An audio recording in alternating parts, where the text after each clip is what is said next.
I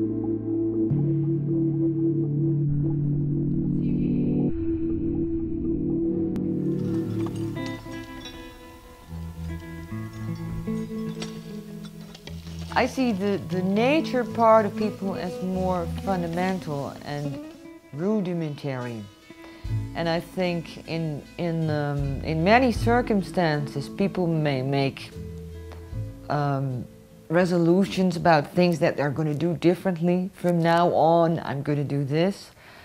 And very often they don't succeed because the instincts are in charge.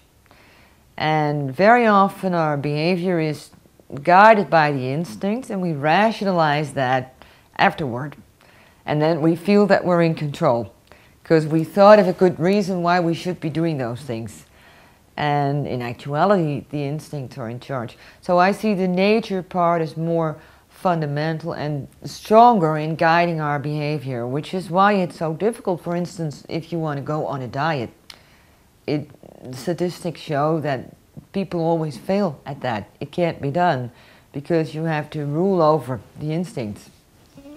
That's why it's so difficult.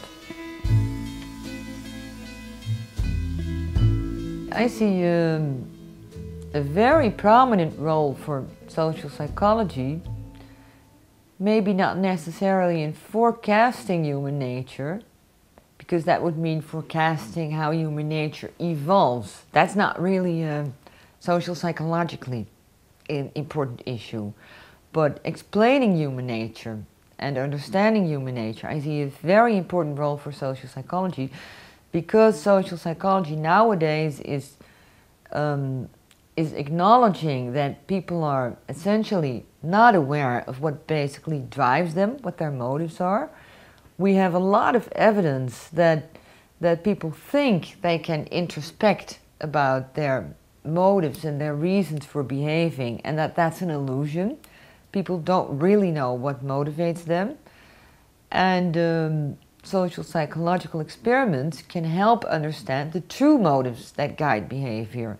So the lack of self-knowledge by individual people is compensated by social psychology.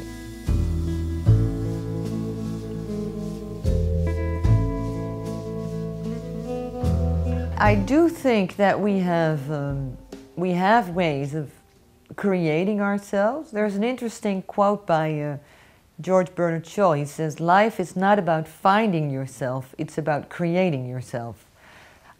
I believe in that, and I also believe that you need those higher mental capacities to do that. Reflect on where you're standing, where you're going, what kind of person you want to be, and actually acting out the behavior. So there's no point in reading books on what kind of person do I want to be, wow, this is important, I got these new insights, and then leaving it there, getting new insights. That doesn't mean you're changing as a person. You can only change if you really act on the behavior. So you have to do it, even if it feels uncomfortable. Only by doing it means that you're changing things in the world around you, that you yourself are changing. There's no point in just thinking about it.